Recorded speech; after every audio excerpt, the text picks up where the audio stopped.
Did you people not have anything better to do? I know why this table's here. What I can't figure out is why the rest of you folks got up at 7:30 this morning, or before that, to get here. No, I'm excited. Thank you very much. This is a great opportunity, and it's so much better than last year. At least I didn't have to go to Brookhaven to give the State of the Sandy Springs city address. And Martin, you've got a marvelous facility here, and thank you for the investment that Weston and your team have made here in our community and state here. It has been, last year I'd been mayor for about 3 or 4 weeks when I gave the state of the city. I was still trying to find my office at that point. And, but things have really progressed over the last 12 months since I last stood before you. And I want to tell you, you've got a phenomenal city council. We work unbelievably well together. I've been doing this for a while. I hate to say it, almost 40 years in public service of some type or the other. I've seen all the dysfunction in the world when it comes to governmental bodies. But you have an uncommon group of people that are leading your city right now on the council. It's a real pleasure for me to work with them. We all have a common vision.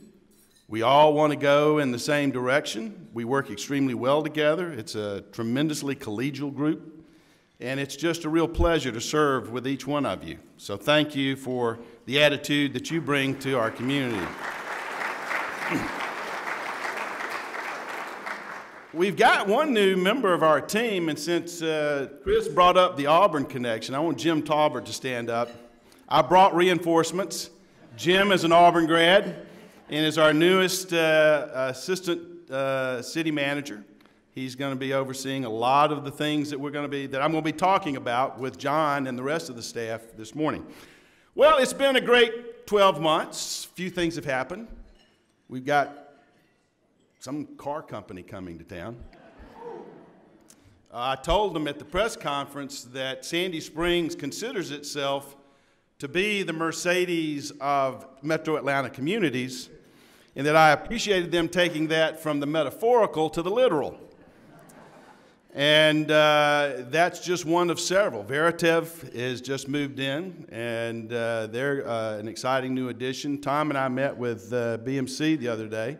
Another new $4 billion corporation who's moving into Sandy Springs, moving from Boise, Idaho to Sandy Springs. If you've ever been to Boise, you understand why. It gets cold there in the wintertime. And I think within the next week or so, we'll have another fairly significant announcement. Deals with wheels, but not cars.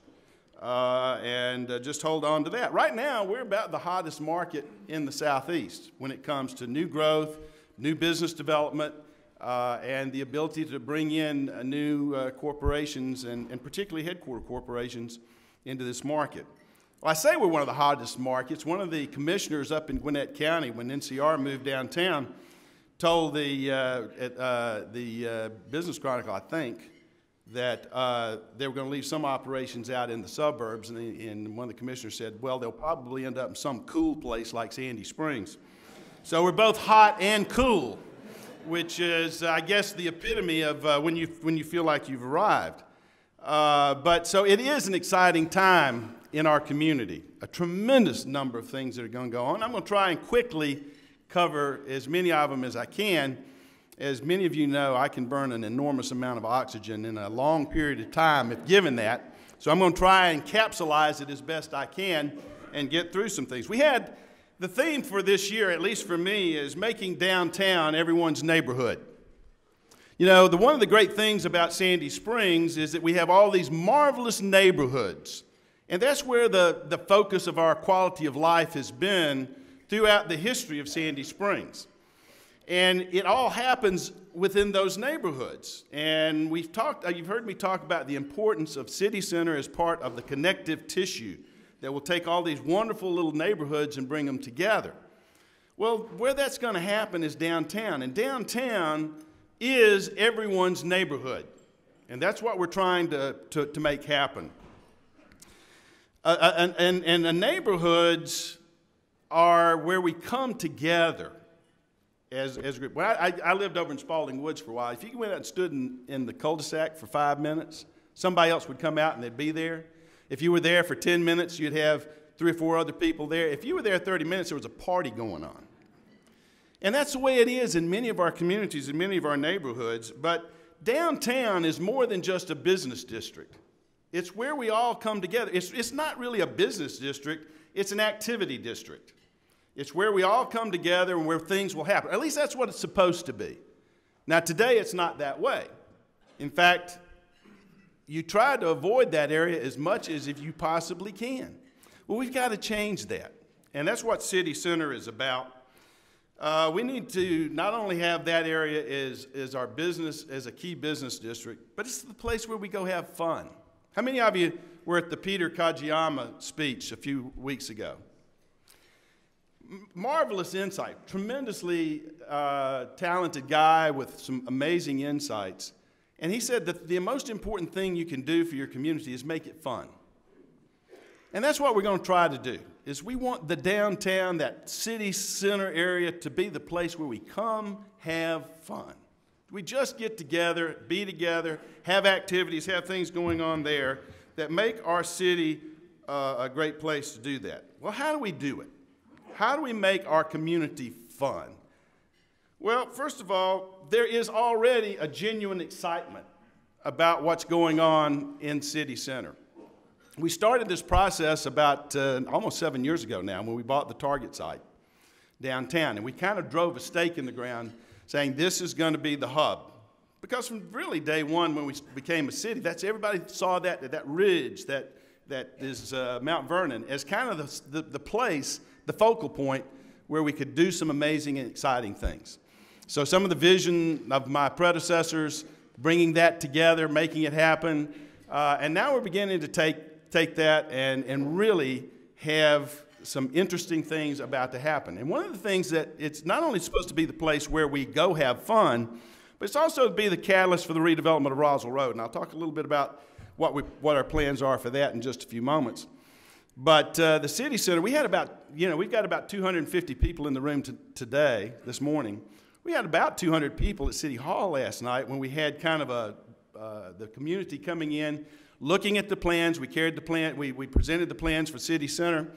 And then we gave everybody little red and green stickers. And we had examples of architecture and design and everything else. We allowed those 200 people to walk around the room and put a green sticker on the things they liked and a red sticker on the things they didn't like. A couple of people had matches and tried to burn some of them. But it was an amazing evening just to watch our community come together and vote to provide their input into how they want this area to work, how they want it to feel, how they want it to operate. It was just an exciting time, and there's a tremendous amount of excitement in this community around it. Now, when communities go out and spend the kind of money that we're talking about, you always have a fairly large number of people who get worried about well, how much is this going to cost? How are you going to pay for it? And those are legitimate questions, and we address those. But there's so much excitement around this project that has already had the impact, before we've even turned the spade of red clay down there, that's had the impact that we desired. First of all, it has unified the community in a significant way. We polled earlier this year just to kind of see what the support for the project was. 63.5% of the residents of the voters of Sandy Springs supported what we were doing. Only 15% said no. When we talked about adding a private sector fundraising component to it, which I will be coming to many of you to talk about at some point, that opposition dropped down to 8%. Ladies and gentlemen, you don't have that kind of unity and consensus in any community in this country for a major project of this type, except for in Sandy Springs. Sandy Springs has always been an exceptional community. Remember, it took us 35 years to become a city. There was a tremendous amount of unity that was bred in that particular crucible, and it still comes today. So that's why it's so much fun in the jobs that we have, because we have enormous support from a very unified community. So when we had everybody together last night, you could just feel the excitement in the room and how much they were really enjoying being a part of it. Now, for those of you who missed it, you still have an opportunity to put your 2 cents worth. You can put your green sticker or your red sticker on because it's on the city website. Go to sandyspringsga.gov and you can put your electronic green stickers and red stickers on and still have input into this process because we want everybody to give us their sense. Because if we want to make downtown everyone's neighborhood, everyone has to be part of making the decision-making process to make it happen. And so we want your input. We value your input. Now, you know, we're not going to be able to take everybody's idea because after all, you know, a horse or a camel is a horse designed by committee. So we don't want to squeeze all the creativity out. But your input is important because if we get some consensus around it, then the creative types will be able to take that and go forward with it and create something iconic, dynamic, something that we can be proud of and begin to change the dynamic and the perceptions of our downtown. We want it to be a walkable space. We want restaurants. We want shops. We want you to come in. We want you to park, leave your car, walk around. Because right now, if you go down there, you get in your car, you drive here, you go over here, and you drive over there. If we can make it more walkable, then we can begin to deal with some of the congestion issues and traffic issues that we have on Roswell Road. Now, just so you know, we've already done an awful lot on Roswell Road. We've already shaved about 32 hours a year on the commute down Roswell Road. It's functioning unbelievably well because we've invested a lot in traffic management technology. We have a guy that sits in a room all day, watch television. But he's not watching Netflix. He's watching you and the intersections you're going through. And if you're backing up, he flips a switch and lets you go on. And then when it clears out, he goes back to watching Netflix. But we're using the technologies that to get the efficiency in our transportation systems. Well, when somebody asked me this morning, well, okay, when's all this going to happen? We've been talking for about 2 years about this. When are we going to start seeing some tangible results at City Center? Well, the plan is that we will have a groundbreaking sometime this summer, be under full construction in September. We will probably have a soft opening around Thanksgiving, Thanksgiving of 2017, and I expect we will celebrate New Year's Eve in our new Performing Arts Center of 2017. At least that's what John McDonough has been told we're going to do. And I know he's going to try, and he and the whole staff have done a phenomenal job to try and make it happen. But the goal is over the next 15 years. And you know, think 15 years, that's a long time. Well, not quite so long.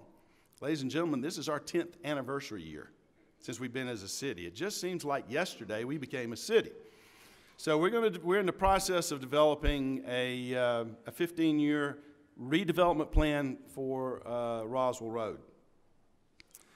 We've got to know, and one of the problems that we have, I mean, the development community comes in and sees me, they see our council, and it's really frustrating for them because they come in with their ideas and their plans, and we look at them and we say, no, maybe. And that's because we're making them guess about what it is we want Roswell Road to become.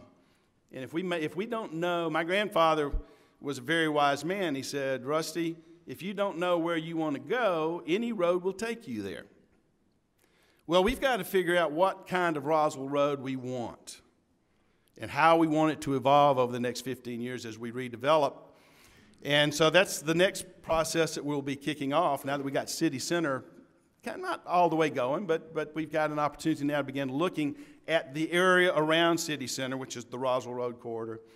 And we had a presentation at City Council that Jim led us through that's beginning that process, the beginning of the revisioning of the Roswell Road corridor in a way that will make it that walkable, functional, fun place that it needs to be. And so we'll be doing that. Now, one of the things that's important in that process is that we don't own any of the property on Roswell Road except for about 15 acres. It's owned by other people. So we have to engage those stakeholders. We have to engage the public. We have to figure out solutions that make economic sense, because we can have all the aspirations in the world, but if they don't make economic sense for the people who own the property, then they'll never happen. So it's a very complex and complicated process, but we have to begin it.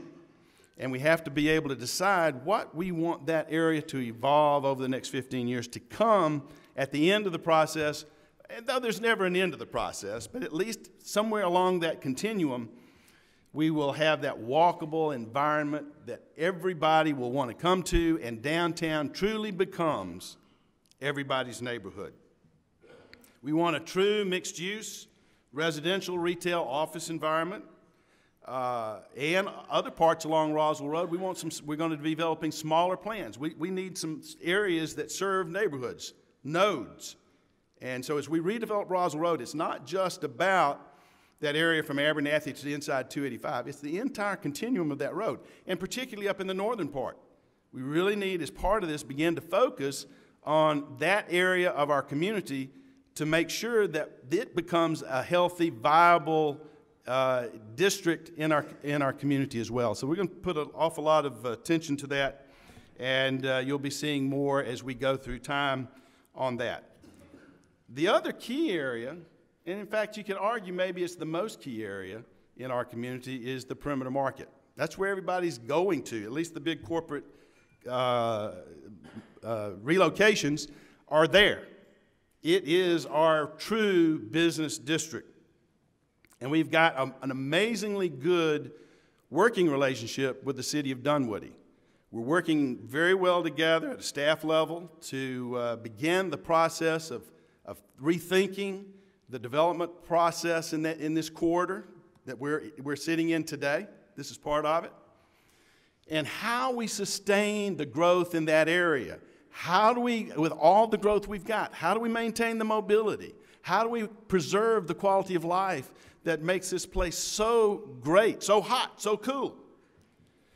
It's a major challenge. When you bring in Mercedes and you bring in State Farm and you bring in, that's about 10,000 people just in those two facilities alone that we will be adding into the mix. Ladies and gentlemen, if we do not engage the transit system in this process, we are going to drown in vehicular traffic, and we cannot afford to let that happen. One of the great things is, through the leadership of our staff, MARTA is now sitting at the table with us. When we have these meetings, MARTA sends their folks out here to work with us. We're fortunate, and the reason we're getting the Mercedes and the Veritevs and the State Farms in this area is because we do have a true multimodal commuting option. Now, we all know that MARTA doesn't go where everybody needs to go. But in the areas where it does go, we need our business community, we need our developers particularly to make their projects in this corridor more transit-friendly, more transit-oriented. They get credits for building next to MARTA and engaging MARTA. But one of the problems we have is getting people to truly look at these projects in a different way to engage MARTA so that we really get the people onto the trains. If we can achieve a 15% increase in MARTA ridership in the perimeter market, it will have an enormous impact on mobility. If we don't do it when Mercedes and State Farm come, then we will be putting more pressure on that goose that lays our golden eggs. One of the challenges that we've got some folks like UPS and Newell Rubbermaid, Mercedes, that are building their own campus here. But most of the rest of them rent. So at the end of the lease, if the environment here is untenable, if their employees can't get in and out, they can leave just as easily as they got here. So it's about developing a sustainable process to make sure that we maintain the quality of life, not just for our residents, but for the people who work here, so that they find this a great place to work, they enjoy coming here, they're not frustrated when they get here, and they're not angry and frustrated when they get home. We've got to make sure that we work together as the business community, as our cities, the PCID, the City of Brookhaven, all of us have to come together and start working together in a very constructive and positive way. And we've got the opportunity, and we're well on the way at a staff level of making that happen. But we have to have the business community's involvement in that process. You're the employers. The people who work here are your folks. We need your help. We need your involvement through the chamber, through the PCID, through the other organizations here in this area to help us make it happen so that we can preserve that goose laying our golden eggs on for a long time to come. And commercial real, I've had an opportunity to talk to the mayors of many other cities. We all have problems. But when I talk to the mayors of Youngstown, Ohio, and Rochester, New York, and Lawrence, Massachusetts, and I see the problems they're having, I much prefer mine. But we have to, just like Youngstown was solely dependent on steel, Rochester, New York was solely dependent on Kodak, like Lawrence, Massachusetts on manufacturing, we're largely dependent on commercial real estate. And it's rental real estate that can be emptied just as fast as it can be filled. So we have to make this work over the long term. And we need your partnership, we need your voice, and we need a unified business voice in this community. One of the challenges we have is we've got a Dunwoody Chamber, we've got a Sandy Springs Perimeter Chamber, we now have a Perimeter Business Association. We got 3 voices in this community. And Mercedes is instructive. Why was the Sandy Springs Chamber not called? Why was the PCID not called? Why was not Dunwoody Chamber called? Because the state, and they're not going to work with all these different voices. Guess who got the call? It was the Metro Atlanta Chamber and the Greater North Fulton Chamber.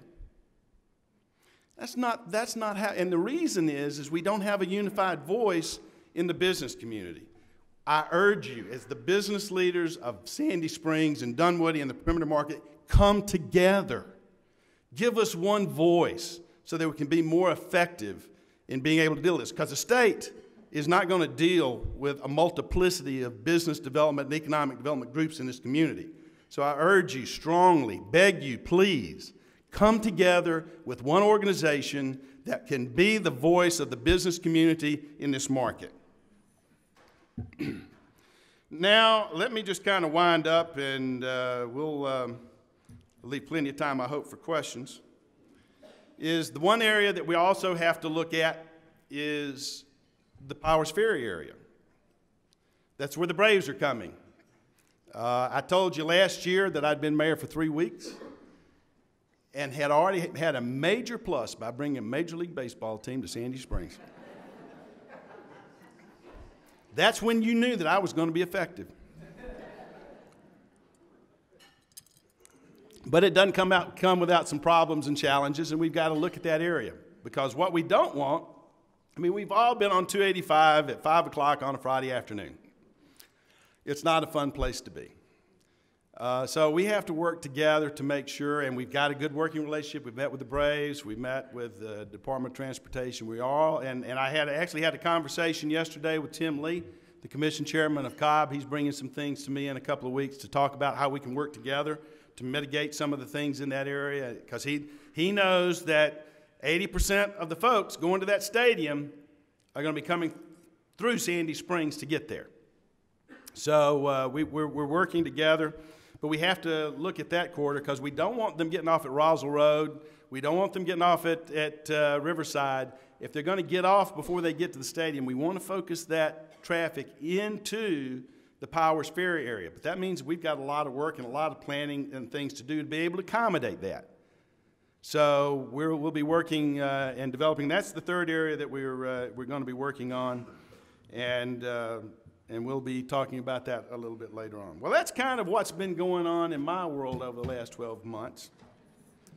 It's been kind of boring. John was mentioning, I was at City Hall late last night, and I'm back here early this morning. Sometimes they get emails from me at 2 o'clock in the morning because I'm thinking about things that are on my mind, and I figure I might as well get up and deal with them so I can ultimately go back to sleep. But it has been fun. People ask me, has it been fun? Yes, it has been. It's been fun because of the attitude of your council. They work extremely well together. They don't give me any additional headaches or burdens. We don't always agree, but we at least on the details, but we do work extremely well on the big picture, so that makes it fun. The people in this community are excited about where we're going, and they're passionate about their community, and they're really fired up about the great things that were happening. That makes it fun. Now, I've been in this business long enough to know that I could go outside, and that'll be totally different in about 15 minutes if the TV lights come on and they found something that they don't like out there, but it has been fun. And I want to thank you for the opportunity to work with you. The business community in this community here has been phenomenal. We've got an enormous group of business leaders in this community. I urge you all to be more involved in your community. One of the things I was going to talk about, but I'm going to leave for a later conversation, is the importance of our business community to get involved in our schools. We have some real challenges in our schools. We have great schools in this community. We have great public schools. We have great private schools. We have a lot of multiplicity of choices, but we have one emerging problem, and I'll close with this, and I brought this up to the Civic Roundtable the other day. In our school system, the rich kids go to private school, the poor kids go to public school, and the middle-class kids go to Cobb County. And that's not healthy. And I've got a meeting coming up with the school leaders, the school board members, and Dr. Avosa to talk about what we can do. It's not that our public schools are bad. They're really good. Go spend some time in them. You'll find these kids are bright. For some reason, when I get to go talk to schools, they send me to the third grade. And since every school sends me to the third grade, somehow or the other, they've done some kind of an assessment and determined that's the appropriate place for me to be. But I find third graders fascinating. They ask the greatest questions. They're old enough that they're really beginning to understand the world, but young enough that they still have this very curious, questioning naivete. I get amazing questions from third graders. I enjoy engaging. If I were to go back and teach, I'd teach third graders because I think it's the most exciting time of life. They're bright kids in these public schools. They're capable. We have great public schools here. But what we have is a disconnect between reality and perception.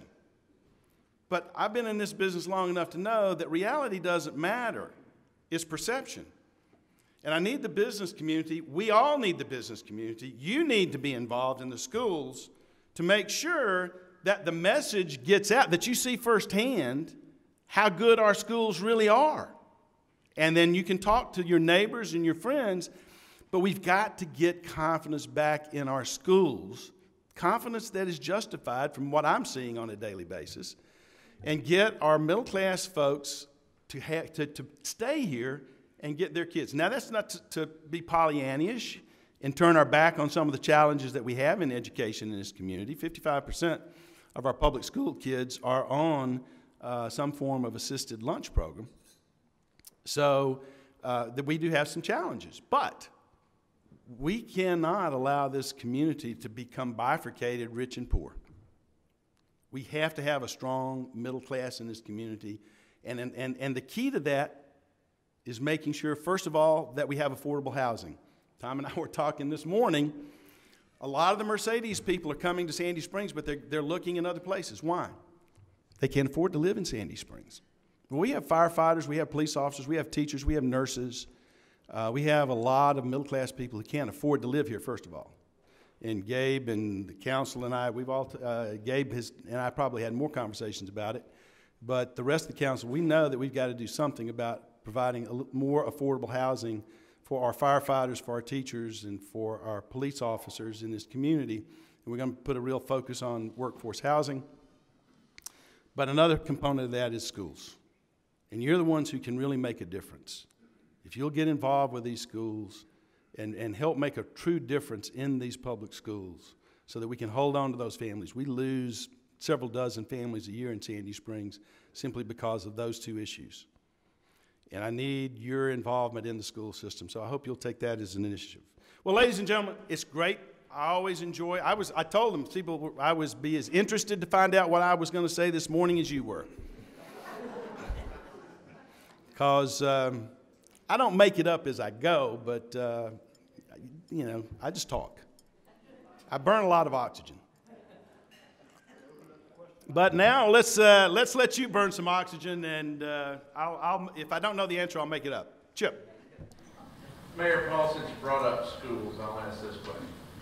We're a first-rate city, but we have fourth-rate facilities for our two high schools, especially when compared to the Taj Mahals that I've seen in Northport. What can the public and the business community do to put pressure on the school board to fast-track the improvements to our high school facilities? Well, I think you need to be talking to them. I mean, that's one of the things is that we tend to leave the schools. There's a codicil in my will that if I ever run for the school board, my wife is allowed to shoot me without prosecution. And it's a challenging problem that we have, and many of us will just simply say that's going to be somebody else's problem because we don't understand education. I'll be honest. 40 years of public service, I understand education policy least of all, and many of us feel that way. We don't understand it, so we leave it to the professionals. Well, we can't do that. Our schools are under tremendous stress, but we have elected leadership.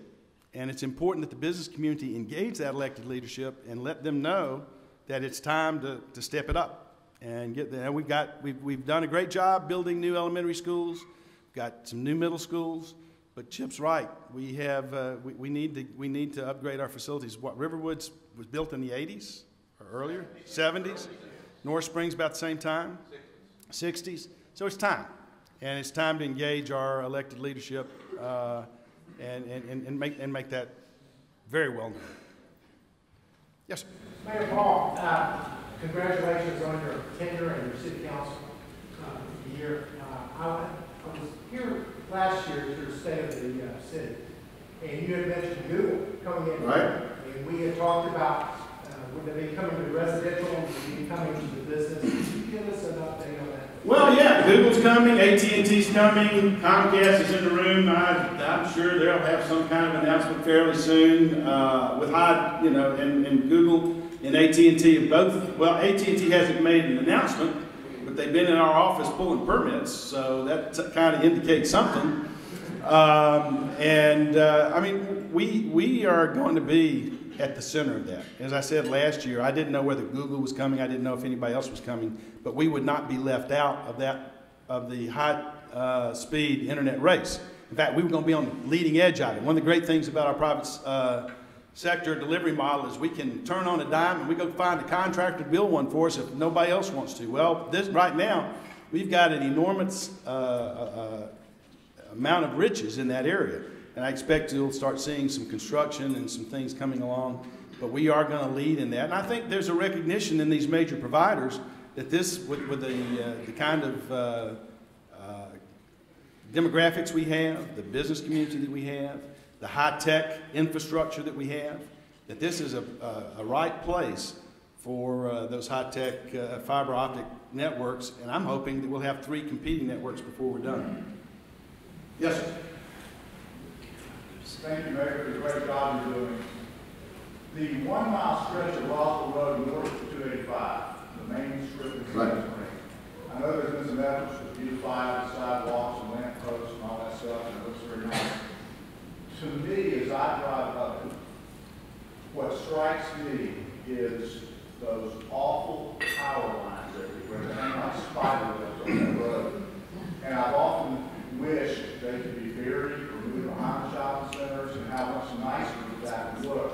If you ever drive on Linwood Park on the northwest, you can see what it looks like on that power line. It is so much more traffic. So my question is two-part. Has that ever been discussed? And 2, is it just prohibitively expensive to even think about? Oh, has it been discussed? And oh, does the price tag shock you? Yes, we've looked at it from every aspect. And as part of City Center, there will be some burial of power lines. But the cost, John, am I $10,000 a foot. And on the distribution, you've got, if we bury them, you got to change the connections to every customer along the area where they're changed. So you got to dig trenches. That's just the cost with Georgia Power, their part. Then you got the added expense of connecting those to the existing structures. So yeah, we've discussed it. We're going to do some of it, but we're not going to be able to do all of it over a short period of time. Yes.